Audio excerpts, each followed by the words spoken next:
Yeah, we're sick of it. We're sick of this bullshit. This is what you're getting. So the more you do this, Disney, Iger, what is this girl's name? Rachel Ziggler, whatever her name is. Yes, this is exactly the backlash you're going to get from parents. I got the call that I got the role, and I sat down on the gravel. I was about to play a round of disc golf with my little brother. Aww. And I sat down and I just thought, wow, my life is really going to change after this, and it has. So no Prince or a different kind of Prince? We have a different approach to what I'm sure a lot of people will assume is a love story just because like we cast a guy in the movie. Right. Andrew Burnap, great dude. Yeah. Hear that crunch? That's not just another Disney project flopping. It's Snow White detonating on arrival. $270 million down the drain. A project that was supposed to be a legacy-defining reboot instead turned into a cautionary tale. There is a big focus on her love story with a guy who literally stalks her. Yeah. Weird. Super weird. So we didn't do that this time. I think there's something so special about Snow White, the fact that it's about the humanity and it's about nature as well, and it's a beautiful story about an amazing girl who wants to find the true self of hers. If I'm Bob Iger, you know what we're doing? Emergency meeting. We're putting Snow White on hold for 2 years, and guess what? Smart. Pay her a couple $1,000,000, go away. We're gonna bring another person to play this role. Fast. And right at the center of this colossal mess, Rachel Ziggler. Not just the lead actress, not just a rising star, allegedly the chaos architect who rewrote the story, steamrolled over the legacy, and made herself the main character in the worst way possible. Let's not forget controversy in Snow White. The dwarves have been eliminated in the live action. Yeah. Now it's Snow White and the 7 magical beings. Wait, it's 7 and the magical beings. Yeah, They won't even 7 say magical and the 7 beings. dwarves. No, because they're not dwarves. For right now, that's the only jobs that are there. I wanted my money back. It was very disappointing. Pretending like Rachel Ziegler is the first of them all when she looks like Lord Farquaad in the film. Part of the first, fairy tale ever told. So she comes off as an insufferable, whiny brat. It's awful, generic. Never mind that the lyrics make no sense at all. All you have to do to make your dream come true is let it echo. Is it like on a metaphor? And you know the saying, go woke, get broke, and Disney's going to lose money on this movie. And I believe it only made less than $1 million. Into this, the first villain Disney ever had. It's really getting myself into this big crown. Oh my God. Remaking the movie, they just got rid of the dwarves, but they have one token dwarf amongst these magical creatures. You actually just went backwards. You actually just erased the dwarfism side of it, the disability, like we're a disability group. You just erased that whole. Ziggler was once hyped as the golden child of Gen Z Hollywood, Spielberg's new muse, a breakout voice, a symbol of the new era of stardom. But now, executives allegedly flinch when her name is mentioned. No one on the right side of America can stand the star of this movie. Disney deleted Someday My Prince Will Come and made a modernized feminist alternative. Queen, playing the evil queen. It was pretty amazing. She came out and she said, I apologize. Like, I went too far. But it wasn't. So apparently, according to them and according to the writers of Snow White, women can't even want to be in love anymore. Publicists keep their distance. Agencies weigh the risk like they're handling radioactive material. What went so wrong? Why did one of Disney's most beloved stories turn into their most embarrassing financial snowstorm? And how did one young actress with a few interviews and a lot of attitude manage to tank a global release? Buckle up, because this isn't just a flop. They spent $170 million to make the thing, and it had the lowest opening, under $50 million, of any of these live-action Disney remakes that they've ever had. Last week was a very big week, objectively a huge week. We had quite a few announcements. It's first live-action film, which is Snow White and the Evil Queen. And that's me, I'm Snow White, which is so fun. Doing catastrophically. They spent $300 million, and it currently has a 2.2 out of 10 rating on IMDb. The movie has a major identity crisis. It's a full-blown industry crisis. And the cold front? It's still coming. Every catastrophe has a spark. For Snow White, it came in the form of a smirk and a few modernized remarks. Rachel Zegler is extraordinarily woke, but she's woke in a way that's quite deranged. They say all you have to do to make your wish come true is let it echo, echo, echo, echo. In a resurfaced 2022 interview, Rachel Zegler laughed while calling the original 1937 prince a stalker. She mocked the love story. She downplayed the legacy. She looked dead into the camera and told the world that the source material she was now starring in was, quote, weird. At first, nobody noticed, but when Disney began rolling out their 2025 campaign, that interview clip shot back to life like a zombie with a grudge. TikTok picked it up. Fan accounts stitched it with vintage scenes from the original, and just like that, Not My Snow was born. One clip turned into a meme hurricane. Influencers, nostalgia critics, and Disney loyalists took aim, and they didn't miss. But the real damage came from perception. Ziggler wasn't just an actress in the film, she became the voice of Disney's tone-deaf approach. Fans said she didn't get the character, critics said she didn't respect the legacy. And when Disney tried to quietly remove the interview from press kits and search engines, the Streisand effect kicked in like a mule. That clip was everywhere. On TikTok, YouTube, Instagram, Reddit, over 200 million views in 2 days. And with each share, the trust eroded fast. Nobody cared how the film looked anymore. They cared who was starring in it, and that poisoned everything that came next. What fans didn't know until the leaks came out was just how deep Ziggler's influence ran. According to insiders, she wasn't just playing Snow White, she was allegedly rewriting her. Sources claim Zegler arrived at story meetings with mood boards filled with buzzwords: leadership, independence, modern womanhood, post-romantic narratives. The kind of stuff you find in a corporate HR newsletter. Producers were stunned. Directors voiced concerns. But Ziggler, with backing from her team, allegedly demanded script changes. Gone was the idea of true love's kiss. Instead, speeches about self-worth. The prince was reduced to background noise. The romance that defined the original was scrubbed out like a typo. The dwarves were next, not 7 whimsical characters, but mystical beings cast more for optics than charm. Internally, crew members started calling the movie Not Snow as a joke. Resentment grew, and yet Ziggler kept pushing. She reportedly nixed a choreographed dance scene because it felt dated. She demanded reshoots of the ending 3 separate times. That's tens of millions spent on changing a movie that audiences hadn't even seen, and wouldn't like when they finally did. What was meant to be a reinvention became a lecture, a fairy tale stripped of whimsy and coded in corporate messaging. And it wasn't even Zegler's movie anymore, it was her manifesto. This wasn't just a creative flop, it was a financial faceplant. With a production and marketing budget soaring past $270 million, Snow White needed to be a monster global hit just to break even.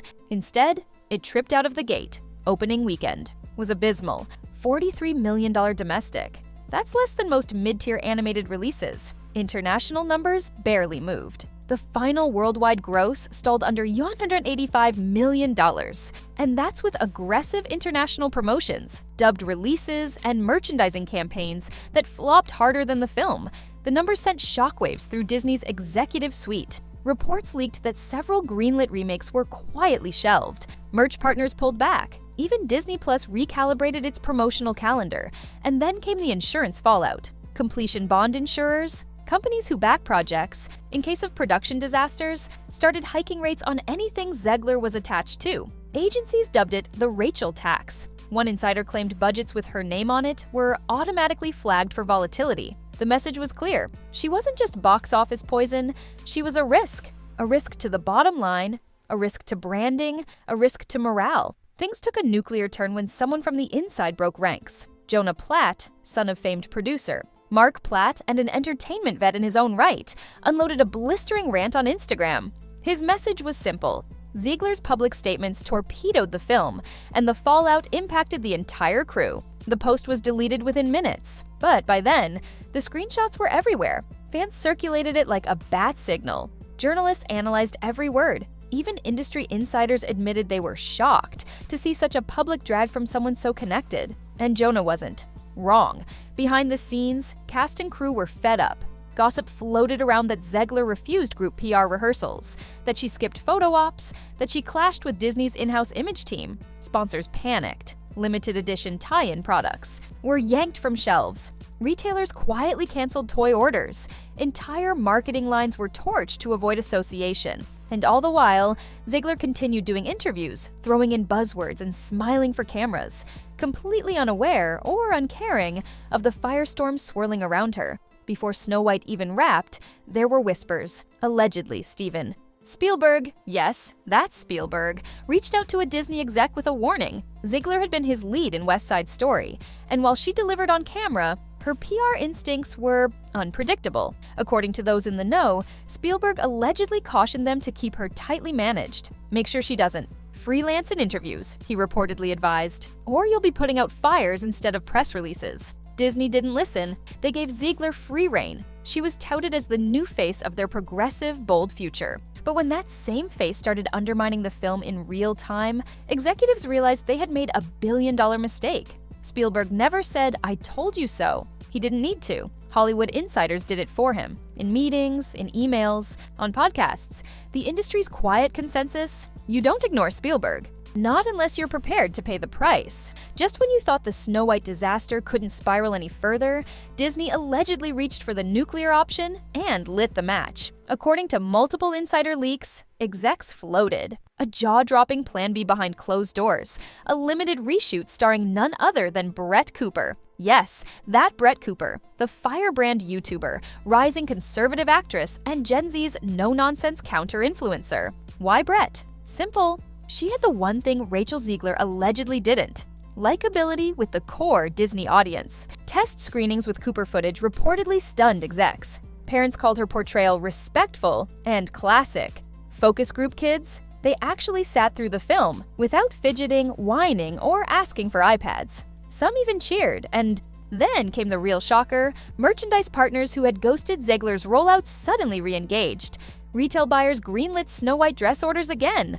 Toy manufacturers asked for new face scans. Cooper, without even signing a long-term deal, had apparently reignited interest that Ziegler's campaign had killed on arrival. For Disney, it was a flicker of hope. For Ziegler, it was betrayal. The story goes that she found out about Cooper's alternate cut from a Variety headline while backstage at a press junket in London. Witnesses claim her reaction was instant and unfiltered. Furious, loud. She allegedly stormed off the press floor mid-interview. Within hours, her team fired off cease and desist warnings. Legal reps were activated. Disney received a formal threat of breach of contract proceedings if the Cooper cut ever saw the light of day. But Disney, dead silent, not a peep, not a denial, not a clarification. And that silence was deafening. The internet did what it always does. It turned whispers into wildfire. Fan theories exploded. TikTok flooded with mock trailer comparisons, using Cooper's old acting clips mashed into Snow White footage. Hashtags like John Cooper cut and You Real Snow White trended for days. Reddit forums ran wild, treating the alternate cut like a lost cinematic artifact. And the craziest part? People wanted it. They begged for it. Thousands signed unofficial petitions for the Cooper version to drop on Disney+, claiming it was the only way to save the brand. Even YouTube commentators who rarely touch Disney were posting hour-long breakdowns begging for its release. Suddenly, Ziegler wasn't just battling a bad box office. She was battling a potential replacement, a younger, more palatable actress. One whose very existence sent a message. Disney was ready to move on. And here's where it gets even colder. Industry insiders claim Zegler's name was quietly removed from future Disney promotional decks. Future tie-ins pulled. Long-term licensing deals delayed. The studio was clearly testing the waters to see if audiences would accept another face in that iconic role. As rumors swirled, other actresses began circling like hawks. Agents started dropping hints to Disney casting directors. Whispers of, "If Cooper can't commit, our client is available," hit inboxes. Everyone smelled blood in the water. Ziegler's throne cracked, her crown wobbling. What was once her breakout franchise had become a trapdoor. The role she thought was hers forever had become the most fragile thing in Hollywood. Because when a billion-dollar studio starts shopping for backups, you're not a star anymore. You're a risk mitigation plan. Hollywood doesn't run on creativity. It runs on spreadsheets. Specifically, a spreadsheet most people never see. One that classifies talent not by acting skill, but by risk. Every major agency, insurer, and production house uses it. They don't call it the risk matrix in public, but insiders know exactly what it is. It's a color-coded breakdown of every actor's liability score. Green means safe, yellow means proceed with caution. Red? Red means avoid at all costs unless you're begging for headlines, lawsuits, or budget overruns. Rachel Zegler, once solidly green, is now reportedly glowing red. Not because she committed a crime, not because she tanked her performance, but because she's now seen as unpredictable, controversial, and most damning of all, bad for the bottom line. 6 months ago, Ziegler's name on a casting sheet would have fast-tracked meetings. Now, it's a conversation stopper. Producers pause. Studio heads frown. One exec allegedly quipped, "She's not talent. We'd need a crisis comms budget just to shoot the teaser." Even mid-budget films, those passion projects where creative freedom used to trump reputation, are reportedly saying no. The problem isn't just the Snow White flop, it's the ripple effect. Completion bond underwriters now charge a premium if Zegler is attached. Agencies privately warn clients not to co-star with her unless their brand can survive the backlash. She's become what industry insiders call a soft blacklist name. No formal ban, just endless red tape, awkward pauses, and vanishing callbacks. Worse still, streamers, who used to be havens for risky talent, are allegedly ghosting her team. Netflix skipped her name in their Q3 lineup rumors. Hulu reps reportedly passed on a YA fantasy project once her name got floated. Disney, already bruised, has shelved any sequel discussions and removed her from internal branding decks. And it doesn't stop there. Investor calls for Q2 2025 included a vague but pointed phrase: adjusted guidance due to underperformance of a major live-action IP. Translation: Ziegler's film flopped so hard it triggered fiscal damage. No one said her name, but they didn't have to. Everyone in that call knew. Behind closed doors, she's earned a grim nickname, the PR time bomb, meaning it's not if she explodes again, it's when. Studio lawyers now draft Ziegler clauses into new contracts. Tightened NDAs, stricter press controls, even pre-approved quote lists. It's the kind of treatment normally reserved for actors fresh out of scandal or rehab. To the public, she may still post bright-eyed selfies and motivational quotes. But inside Hollywood, the mood is grim.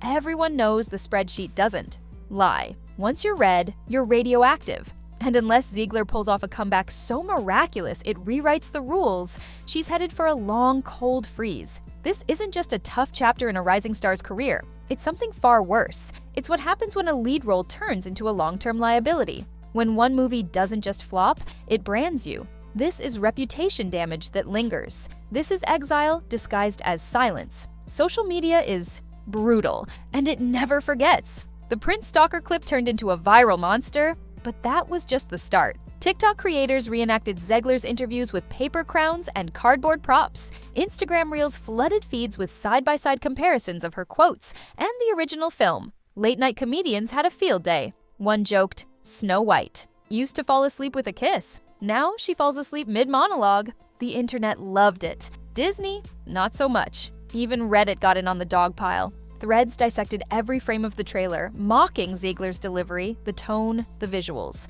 Fans said the magic was gone. Critics said it never showed up in the first place. And then, the coldest blow of all, Google search trends. For 5 straight weeks, Snow White disaster outranked Snow White tickets. Perception became reality, and perception was a nightmare.